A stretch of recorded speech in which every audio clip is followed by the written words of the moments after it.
what is codependency? And if you've been in a toxic relationship, does that automatically mean you have it? Or might you be someone what Sandra Brown calls having super traits?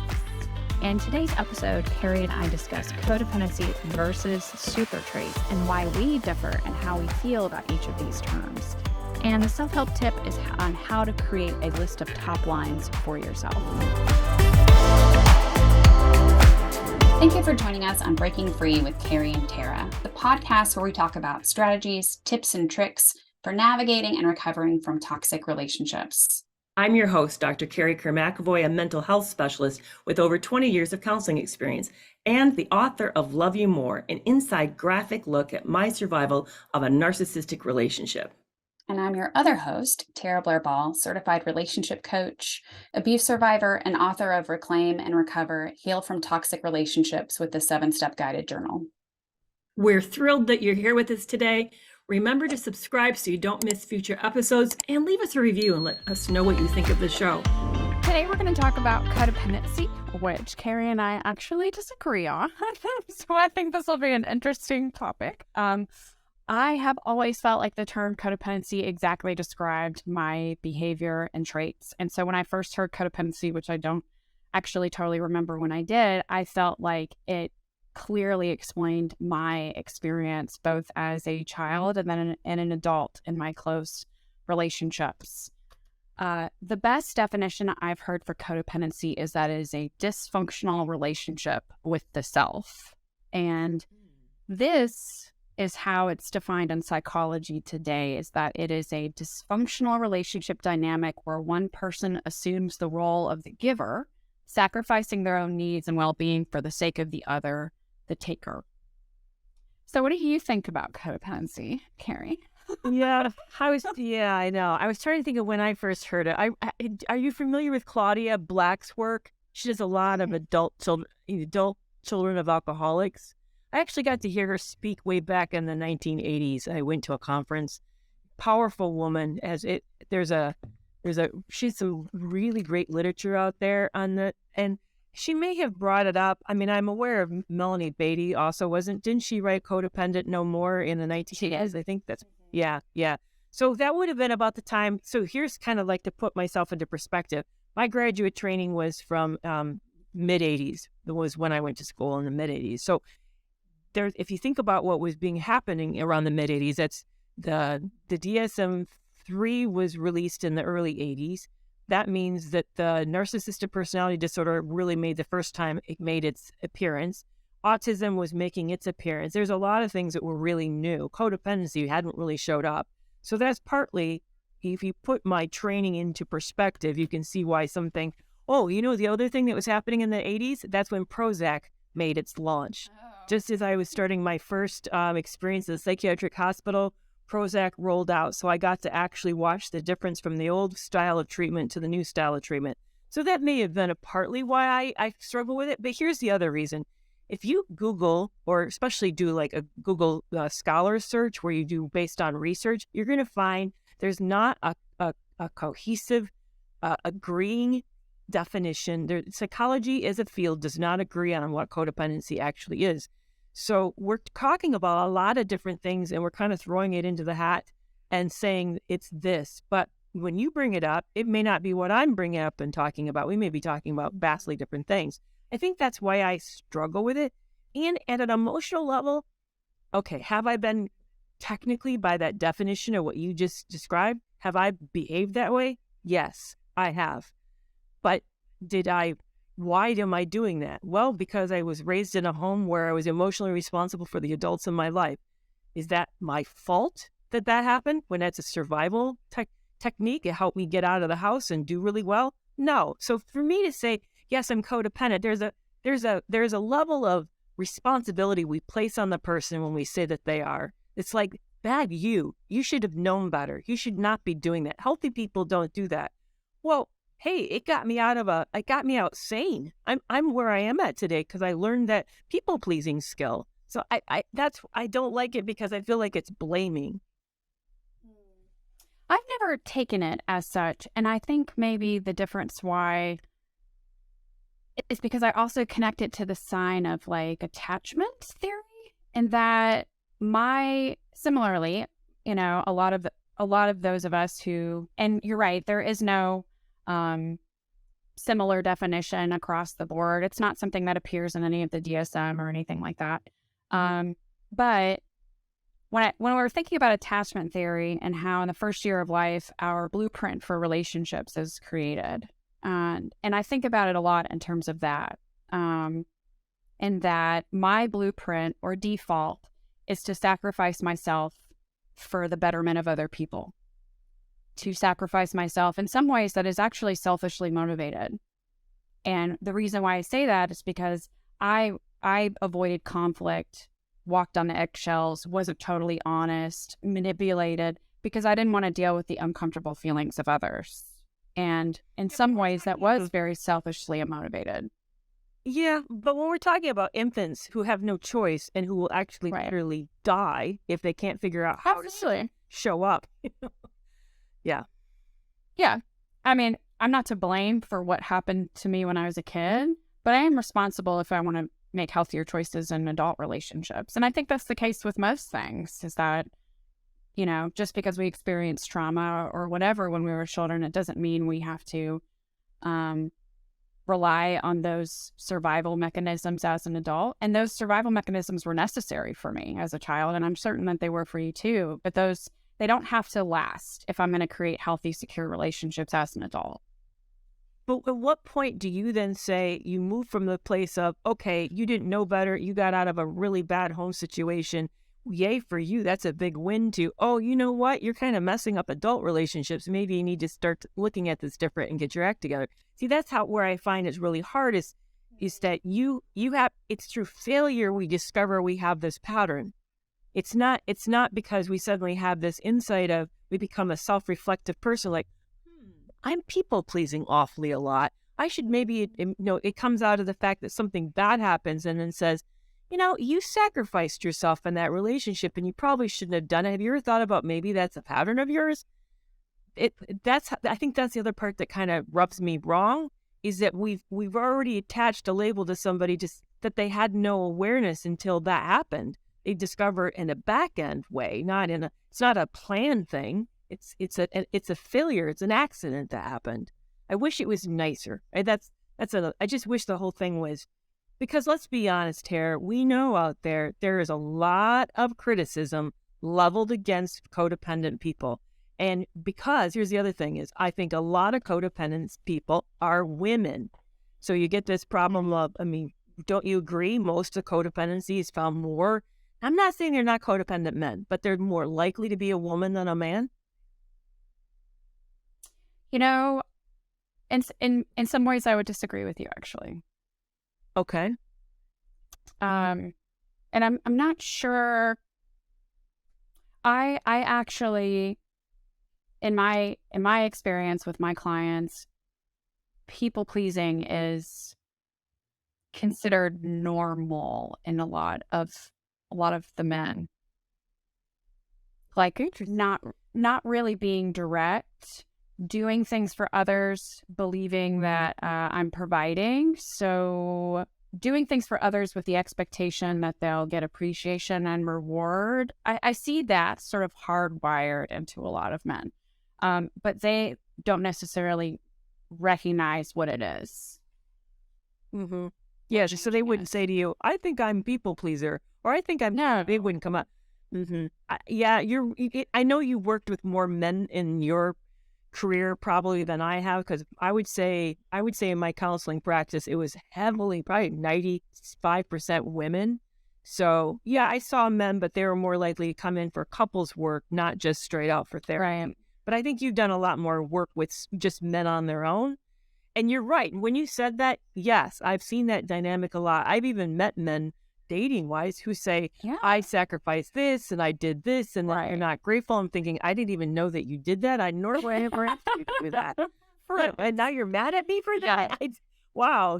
So yeah, I can see how that's a common dynamic. And I bet you right now, the men who are listening have no idea that that's the equivalent of a woman doing too much. It's the same thing. It's very similar dynamics. Yeah, and it's a relationship killer. It absolutely is. Because that expectation, that anger, that resentment, I see it a lot with my own husband, and that he won't say specifically that he doesn't want to do something. He'll say things like, I would rather not. And I don't see that as a definitive no. You know what I mean? Like, I see that as, oh, I would rather not, but I'll do it. You know what I mean? And he's just not as clear as he could be. And I've called him out on it for it before, because later he's been like, I didn't want to do that. And I was like, well, it wasn't. You use this vague, imprecise language that's not clear in the moment that you don't want to do that. You know what I mean? And I see that sort of sidestepping, not clear part with, I've seen it with many men that I've dated. I see it with my husband. And it's these small things that, again, can build that expectation, that resentment, that anger, that is a relationship color. Yeah. Well, my take on it was, when I see that someone does that to me, then the people pleasing part of me is like, did you really mean that, or are you just being nice to me? I usually follow up. I usually do the caretaking and follow up, which I shouldn't have to, because it's not my job to take that on. That's what really. Yeah, I don't do that anymore, which is can be a point of contention too. Why aren't you people pleasing me? Oh yeah, I'm trying to get healthier. Exactly. Yeah. Yeah. So, when it comes to codependency and narcissistic abuse, I think there it gets really tricky, because part of what happens is there's two groups of people. I don't know how familiar with Sandra Brown's research out of Purdue in 2014. So in 2014, she had 600 couples that she looked at. And up to that, previous to that, it had been assumed that people who get into a pathological love relationship must be codependent. And she was looking mostly at women who were in a pathological relationship with men. But what she found actually was startling. She found that there was two separate groups of her subjects. They broke into two groups. There was the group who had had a history of trauma before, who probably had what we would say classically codependent characteristics, and that was roughly around 30. I think it was like 37% of that group was that. So roughly 1/3 of the group, and then 2/3 of the group actually had no history of trauma, none. And they actually were high-functioning women who'd been doing really, really well in their life until they met this person and they got into a relationship with them, and then they started to kind of fall apart and become more codependent as a result of trying to deal with the trauma bond.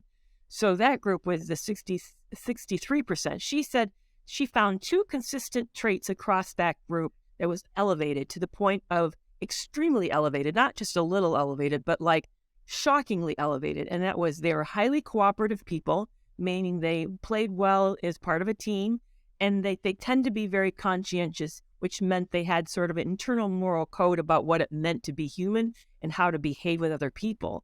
And those two super traits, those two overly elevated traits, made them susceptible to get trauma bonded with somebody. So I thought that was really interesting. I know, actually, I fit into the 37%. I don't like saying that, because I had a history of trauma before, and yes, I tend to do too much emotionally in relationships if I'm not careful. But I have met a lot of people who are out of the 63% who was completely blindsided by the abuse. Yeah. And I will say I've read a lot about codependency, like Facing Codependency by P.M. Melody, Codependent No More by Melody Beatty, as well as Dr. Aziz Gazapura has a book that's it's catered more towards a male audience, I think. It's called Not Nice, specifically about people pleasing. And I've seen a lot of those books do talk about not necessarily it being rooted in childhood or something that you've learned there. It is for me. It is for many of my clients, but for some of them, it's not. They get into a relationship with someone that they see as having the same traits or qualities as themselves. And that soft-heartedness, that agreeableness gets taken advantage of. And you're right that in studies of narcissistic abuse victims, people who are actually more likely to be cheated on, in 2 studies on those, they found that the people that are most likely to be cheated on and victims of narcissistic abuse had those traits. And I think it makes a lot of sense, because, for example, if someone may believe that it's okay for them to cheat on us because they think we might forgive them for their first or second transgression. Things like that, that might make us more susceptible to have that happen. And it sucks, because we wouldn't do that in turn. Yeah. Yeah. Yeah.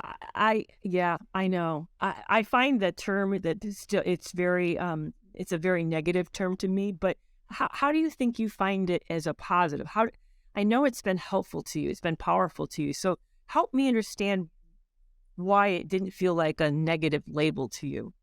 So the term codependent, and I'm sure you know this, was originally based in the partners of very, very far gone alcoholics. So the alcoholic was the dependent on the substance, while the codependent was the one in relationship with them. And what they found is the person who was in relationship with the alcoholic had a similar addictive or alcoholic relationship dysfunction, but with the person, not a substance. And I have seen that for myself, just that I was addicted to these people, that I saw these people as that if they were happy, I was happy. That things like those aspects of it, that I found it very helpful in recognizing traits in myself for that. And also just at the identification, if I know what it is, then I can work on it. I've never seen it as a negative. I've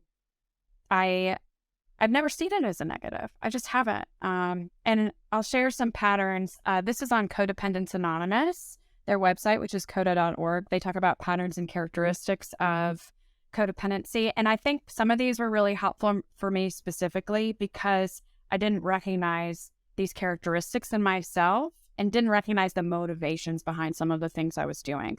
So these are available there, but having difficulty identifying what they're feeling, minimizing, altering, or denying how they truly feel, perceiving themselves as completely unselfish and dedicated to the well-being of others, lacking empathy for the feelings and needs of others. And I'll come back to that one because that's another one. Labeling others with negative traits, think they don't need any help from other people, masking pain with anger, humor, or isolation, expressing negativity or aggression in indirect and passive ways, do not recognize the unavailability of those people to whom they're attracted to, difficulty making decisions, feeling not good enough, embarrassed to receive recognition, praise, or gifts, have difficulty admitting a mistake, extremely loyal, remaining in harmful situations too long, compromising own values and integrity to avoid rejection or anger, hypervigilant regarding the feelings of others and taking on those feelings. And this is one that I really struggled with, but and some of my clients have seen this for themselves too, but accepting sexual attention when they want love,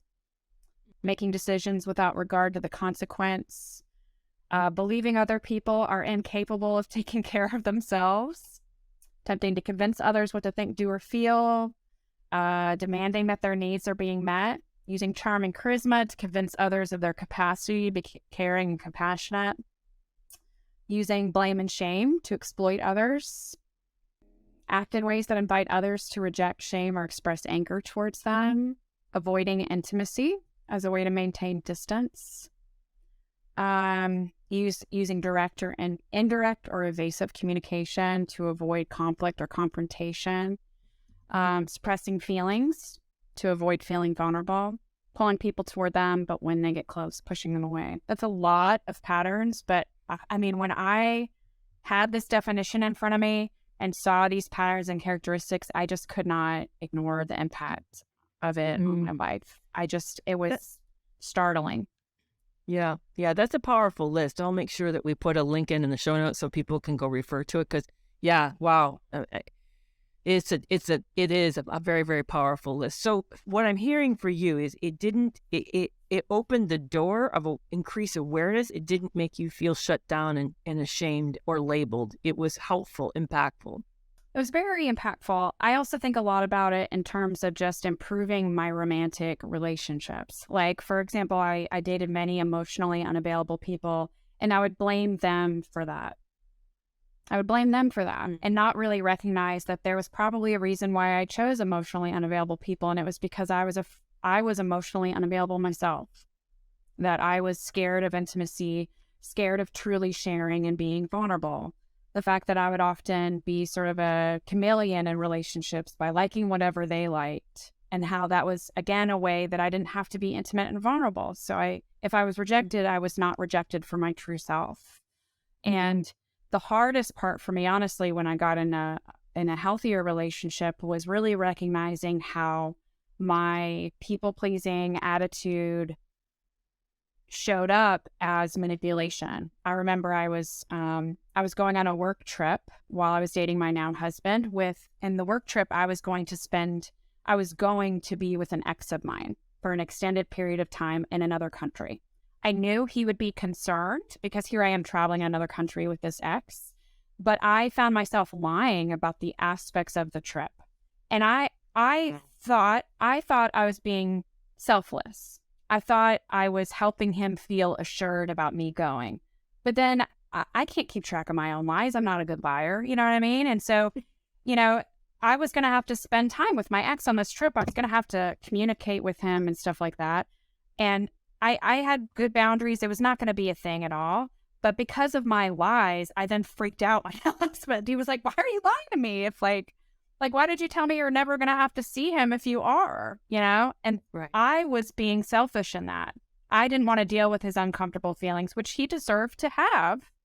I didn't want to deal with him being worried or scared. But so that was selfishly motivated on my part. And I had to admit that. Yeah, and I see the manipulation. That's what you said earlier, which when you said that, I wanted to choke. I had to give the degree that I'm being manipulative. But that's a good example where you're avoiding the tough spot of that conversation. You didn't want to have that conversation. So as a way to avoid it, then you did this other thing that seemingly looks like a really helpful, supportive thing, but actually has other not so nice reasons to it. Yeah, that's a good example. Yeah, and it's not encouraging that intimacy that I supposedly want. You know what I mean? That I want to be intimate and vulnerable. I want to have these deep conversations. But as someone who was in these types of relationships, I didn't know how frightened I was of conflict. And a lot of that came from if my mother was upset, for example, I would be physically abused. So that was a survival mechanism to make her not be mad at me. But here I am an adult and I'm not in an abusive relationship, but I'm bringing that same pattern into these relationships. Right. Yeah. I think here's where I kind of like to wrap it up, see it. I think if people find it helpful and it gives them freedom and it gives them information so they have like, for example, I imagine looking at that list and saying, oh, okay, now I need to do these. I need to behave differently around these points. That if it brings clarity, brings greater level of control, that is really, really helpful. I know for me that I have such a shame response to it that it's easier for me to look at the literature on super traits and look at that list because they are out there. You can find them. Sandra Brown's got her book, Women Who Love Psychopaths, for example. You can find that list and then say, okay, I need to, for example, not blindly trust people. I need to be slow down my expectations when I get into a relationship. I need to show up authentically in a relationship and let the chips fall where I can begin to think about how to be less agreeable, how to be a little less so intense around my conscientiousness. That to me helps me because then I don't get into the shame piece, but I can see how I know it's been helpful to you. I've met other people, it's been helpful to them. That the codependency model really, for some people, brings a lot of freedom. What do you think of that idea? I believe a lot in the take what you like and leave the rest advice, and so I'm okay, Kerry, if you like just want to take this part of it and leave the rest. Like I don't see it as an affront or anything. But I think that's a good way to view it. That if you have an issue with that specific term, maybe just looking at the qualities and you don't have to use that to define yourself. And, I think that's everybody's choice. But I do think just learning more about it, period, is helpful just to figure out if there's some qualities in it that you want to look at and work on, like you've done with the super traits. Right. Yeah, because I think what we're really saying to people is we're not accountable for being a victim. Right. That happened to us. And in a perfect world, let's go back to this. Let's pretend we're in a sandbox of a computer generated simulated world. Evil people wouldn't exist, and our naivete or our innocence would have been fine. We would have not gotten injured. That in itself is not a bad trait. But unfortunately, we don't live in a world like that. We live where roughly up to 20% of the world is dangerous, and we need to begin to recognize and learn how to spot who they are. But now that we know, we have an accountability to do something different so it doesn't become a habitual pattern in our life. And that's what I see. So I don't like this group of people who say, you should be more accountable, would never have happened if you were smarter or different. No, well, you can't always avoid that. But once it does happen, it is then on us to then try to make sure that if to the degree we can, that it doesn't happen again. And I know it's not a perfect situation. We're always learning, but I do think it's at that point we need to become more informed. Yeah, I met with a client not too long ago where we were talking about, she was like, how do I not be with this kind of person ever again? And I brought up the point, I said, you may, and that was true for me, that I dated some people that were like my ex, because I think many abusers are so charming and charismatic and can really misguide us and mislead us in the beginning. But really the difference, and I pointed this out to her, is, I didn't get married to those people and have kids with them. I didn't stay with them. I had a lot more awareness, and I had to be a lot more compassionate with myself in that, hey, I met him, then I saw this, and then, hey, I chose to leave. I didn't choose to try to fix it or change it or stick around. I chose to leave.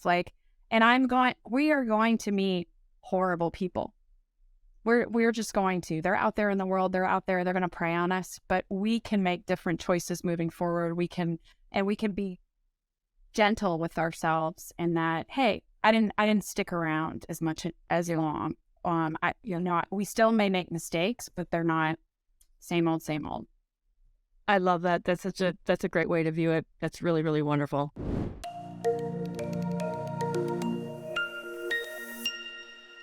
Today's self-help tip is to create a list of top lines for yourself. So as Kerry mentioned in our last episode, the power of identifying our deal breakers, our non-negotiables. This is sort of the opposite, being able to create a list of things that you should do. Absolutely. The things that are the healthiest for you to do. So your list of top lines might include, taking a walk around the neighborhood, a list of friends that you can reach out to, call, or hang out with, other self-nurturing activities like movies, shows, podcasts, dancing, exercises, but a list of things that you can turn to when you're feeling like you need something healthy, something positive for you to do to care for yourself. Yeah, I call them self-soothers. Self-soothers? I like that. Mm-hmm. Yeah. What are some of yours? I tend to reach out to people is one. I think the other thing I tend to do is do some self-talk. I have ways in which I kind of check in with myself and put things into perspective. Probably I rely on music. That's another big one to me. That's good. I like walking or exercising. Those are, I need movement of some kind. Sometimes I'll dance in my kitchen, but I have to be in kind of I need to be in the right kind of mood to dance in my kitchen kind of thing. But, yeah, I think this is good even to have it just posted somewhere, whatever you call them, it doesn't really matter. But so you can remind yourself when you're not in that good of a place. So, okay, what can I do to self-soothe or care for myself in a positive and healthy way today instead? Yeah, it's very helpful. I love that. It's a great suggestion. So do you want to claim codependency or having super traits for yourself? Why or why not? And what things will you put as top lines for yourself? You can let us know by emailing us at hello@breakingfreewithkerrytara.com. If you haven't yet, make sure you follow or subscribe, write us a review, and if you know someone who would benefit from this episode, please share it with them. If you're not following us on social media yet, you can follow me at Tara.relationshipcoach and Kerry at Kerry McAvoy, PhD. We will see you back here next Monday where we'll be talking about gaslighting.